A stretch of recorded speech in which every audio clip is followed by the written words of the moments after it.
নির্বাচনী ঐক্যের বাউফলের আজকের এই সমাবেশের সংগ্রামী প্রধান অতিথি শাইখুল হাদিস আল্লামা মামুনুল হক, বাংলাদেশ খেলাফত মজলিসের সম্মানিত আমির, দেশ এবং আন্তর্জাতিক পরিমণ্ডলে মুসলিম উম্মার হৃদয়ের স্পন্দন আল্লামা মামুনুল হক। নারায়ে তাকবীর, নারায়ে তাকবীর। মামুনুল হক ভাইয়ের আগমন বাউফলের পক্ষ থেকে লাল গোলাপ শুভেচ্ছা।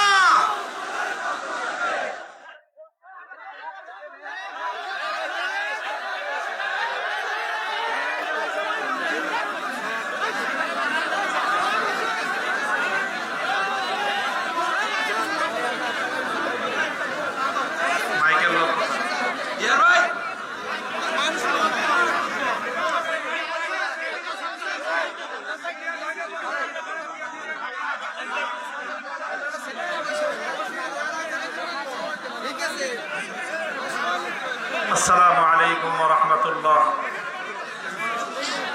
الحمد لله رب العالمين والصلاة والسلام على سيد الأنبياء والمرسلين وعلى آله وأصحابه ومن تبعهم أجمعين. أعوذ بالله من الشيطان الرجيم. بسم الله الرحمن الرحيم. كنتم خير أمة أخرجت للناس. صدق الله العظيم. আসন্ন ত্রয়োদশ জাতীয় সংসদ নির্বাচনকে কেন্দ্র করে বাউফল পটুয়াখালী 2 আসনের 10 দলীয় নির্বাচনী ঐক্যের পক্ষ থেকে মনোনীত বাংলাদেশ জামাতে ইসলামীর প্রার্থী, বাংলাদেশের তরুণ ছাত্র জনতার হৃদয়ের স্পন্দন ডক্টর শফিকুল ইসলাম মাসুদের নির্বাচনী জনসভায় উপস্থিত সম্মানিত সভাপতি, উপস্থিত সম্মানিত মনোনীত আমাদের প্রার্থী, আপনাদের জননন্দিত মাটি ও মানুষের নেতা জনাব ডক্টর শফিকুল ইসলাম মাসুদ, উপস্থিত জুলাই বিপ্লবের অন্যতম সাহসী মুখ, কোটি যুবকের আইকন, আজকের প্রধান বক্তা জনাব হাসনাত আব্দুল্লাহ, উপস্থিত আজকের এই সমাবেশের বিশেষ অতিথি আল্লামা সাঈদী রহমতুল্লাহ আলাইহির সুযোগ্য সন্তান, আমার কারা জীবনের সঙ্গী জনাব শামীম সাঈদী, উপস্থিত অন্যান্য নেতৃবৃন্দ, বাউফলের সম্মানিত সর্বস্তরের জনগণ জনতা, বিশেষভাবে আজকের এই সমাবেশে উপস্থিত বিপুল পরিমাণ আমার সম্মানিত মা ও বোনেরা, আজ ইতিহাসের এক ঐতিহাসিক বাক বদলের মুহূর্তে বাংলাদেশের মানুষ নতুন করে ঐক্যবদ্ধ হয়েছে। বাংলাদেশের মানুষ পুরনো দুর্বৃত্তপনার রাজনৈতিক বন্দোবস্তকে ছুঁড়ে ফেলে দিয়ে নতুন বন্দোবস্তের ভিত্তিতে বাংলাদেশ গড়বার লক্ষ্যে যে জনতার ঐক্য গড়ে তুলেছে, পটুয়াখালী 2 আসনে বাউফলের জনগণ আজকের এই বিপুল উপস্থিতির মধ্য দিয়ে প্রমাণ করে দিয়েছে বাংলাদেশে আর পুরনো রাজনৈতিক ব্যবস্থা চলবে না। বাংলাদেশে আর সেই ফ্যাসিবাদের রাজনীতি কোনোদিন ফিরে আসবে না ইনশাআল্লাহ। বাংলাদেশের মানুষ মেহনতি মানুষ, বাংলাদেশের মানুষ পরিশ্রমী মানুষ। আমি লক্ষ্য করে দেখেছি প্রতিটি সেক্টরে, প্রতিটি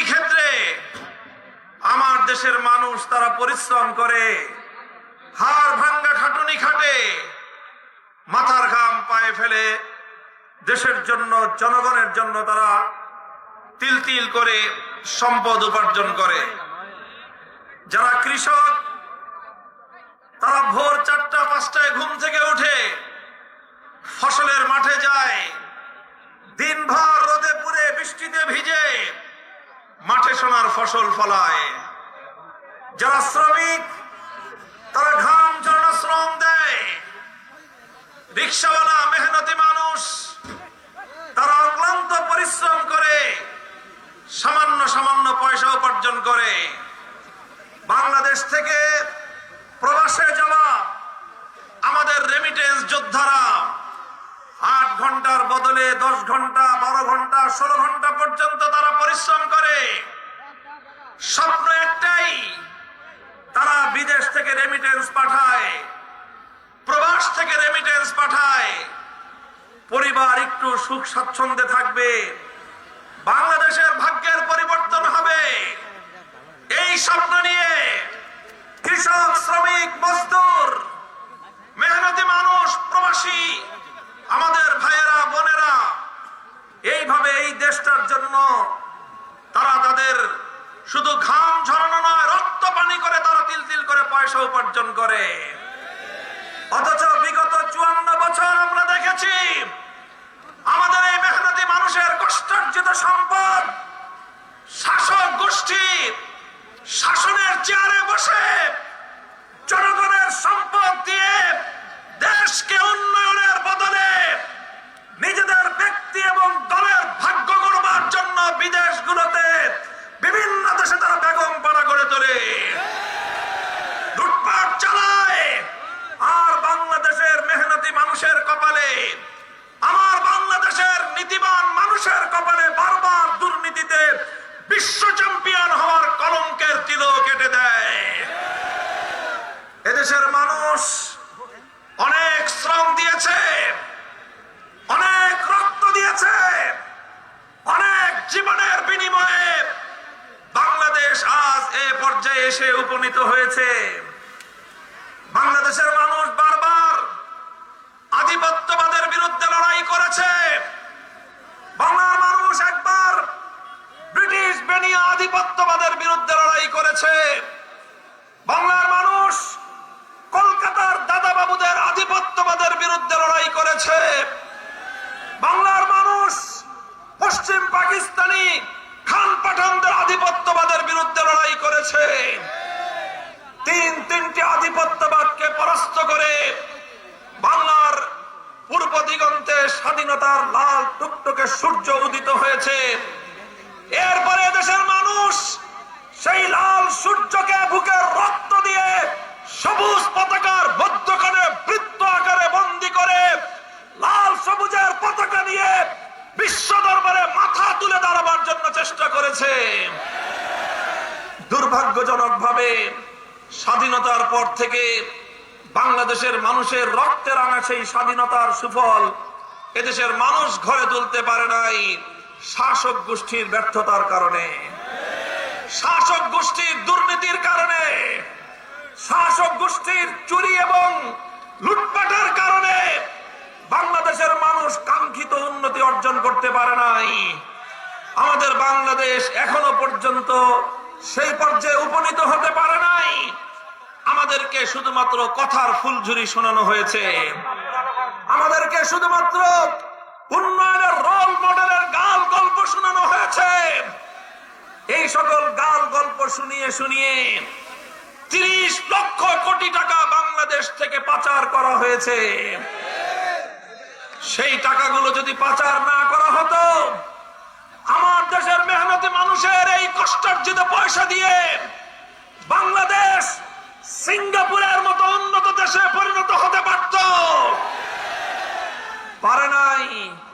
কারণ আমরা জনগণ সৎ থাকলে কি হবে, আজও পর্যন্ত এদেশের মানুষের ভাগ্যে নীতিবান দুর্নীতিমুক্ত বাংলার মানুষের ভাগ্য গড়ার জন্য উপযুক্ত কোন শাসক গোষ্ঠী আমরা নির্বাচন করতে পারি নাই।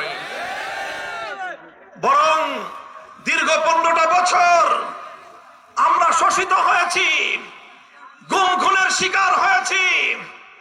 আলেম ওলামা সহ এদেশের ইসলামী নেতৃত্বকে ধরে ধরে ফাঁসির কাস্টে ঝুলানো হয়েছে। এদেশের মায়ের বুক খালি করা হয়েছে। এদেশের যুবকদেরকে গুম করে করে বাংলার মাটিকে শ্মশানে পরিণত করা হয়েছে।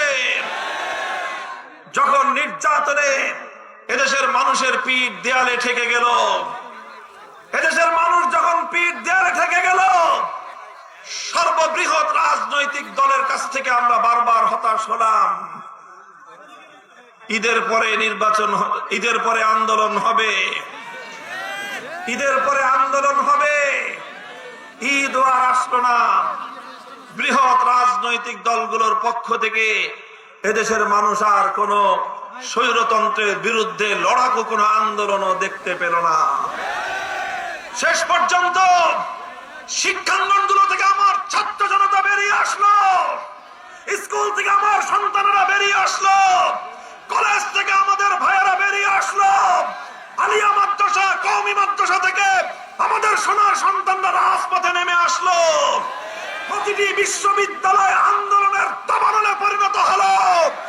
ছাত্র জনতা হাজার হাজার বুকের তাজা রক্ত দিয়ে বাংলার মাটিকে পুত পবিত্র করলো। এইভাবে ছাত্রদের নেতৃত্বে এক অভূতপূর্ব বিপ্লবের মধ্য দিয়ে বাংলাদেশ ফ্যাসিবাদ মুক্ত হলো। তখন তো কেউ প্রশ্ন করে নাই এত বড় আন্দোলন হচ্ছে, এর প্রধান নেতাকে। এখন তোমরা প্রশ্ন করো যে এত বড় আন্দোলন, এত বড় জোট, গোটা বাংলাদেশ আজ ঐক্যবদ্ধ। এই ঐক্যবদ্ধ বাংলাদেশের প্রধানমন্ত্রীকে এটা নিয়ে তোমাদের প্রশ্ন করতে উতলা হয়ে দেখতে হয়। আমাদের এই জোটের মধ্যে সর্ববৃহৎ দল একটি আছে না নাই? বলেন আছে না নাই? সেই দলের একজন আমির আছেন না নাই? কাজেই এই জাতীয় ধূম্রজাল সৃষ্টি করে, বিভ্রান্তি তৈরি করে ঐক্যবদ্ধ বাংলাদেশকে আর বিপদগামী করতে পারবে না।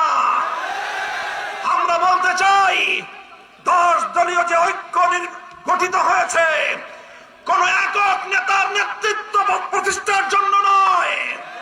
10 দলীয় ঐক্য গঠিত হয়েছে কোন শুধুমাত্র একটি দলের স্বার্থ উদ্ধার করবার জন্য নয়। 10 দলীয় ঐক্য গঠিত হয়েছে 10টি দলের ভাগ্য করবার জন্য নয়। 10 দলীয় ঐক্য গঠিত হয়েছে বাংলার মানুষের ভাগ্য করবার জন্য। 10 দলীয় ঐক্য নির্বাচন করছে নিজের দলকে প্রতিষ্ঠা করবার জন্য নয়। 10 দলীয় ঐক্য নির্বাচন করছে বাংলার মানুষের ভাগ্য পরিবর্তন করবার জন্য।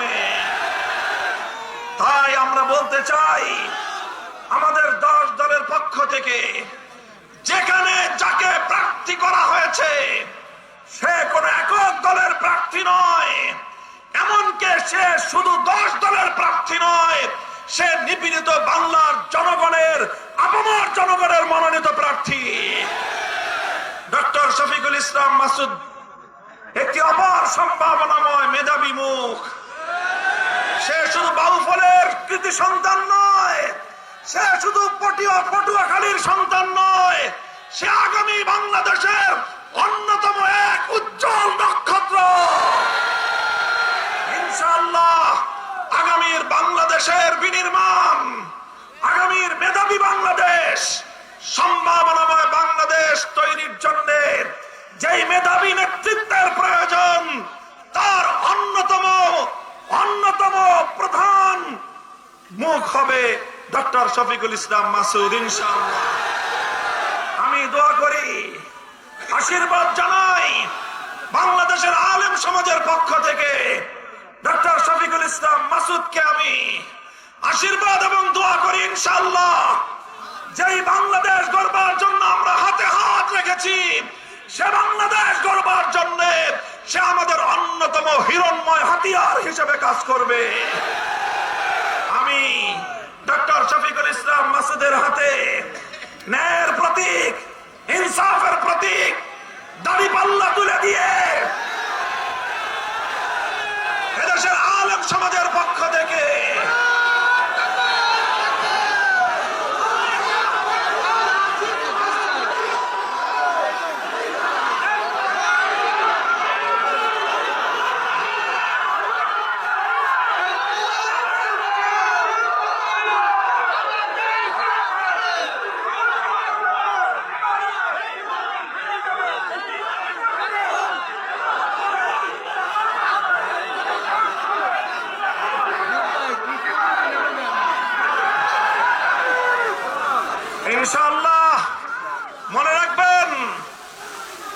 কোন কোন আসনে আমাদের এক এক আসনে প্রতীক এক একটা হতে পারে।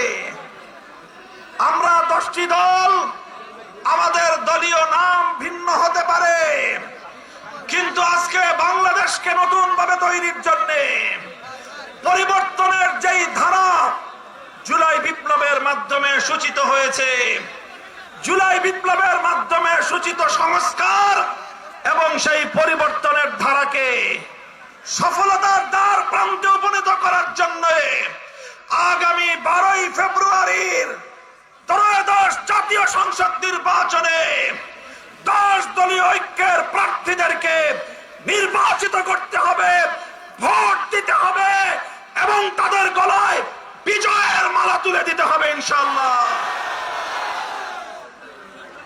আমি আশ্চর্যান্বিত হয়ে লক্ষ্য করছি 10 দলীয় ঐক্যের অধীনে, 10 দলীয় ঐক্যের নেতৃত্বে মুক্তিকামী বাংলার মানুষ আজ যেভাবে মাঠে ময়দানে ঝাঁপিয়ে পড়েছে, জনতার যে বাঁধ ভাঙ্গা স্রোত শুরু হয়েছে, এটা দেখে আধিপত্যবাদী শক্তি এবং তাদের বাংলাদেশি এজেন্টদের মাথা খারাপ হয়ে গিয়েছে।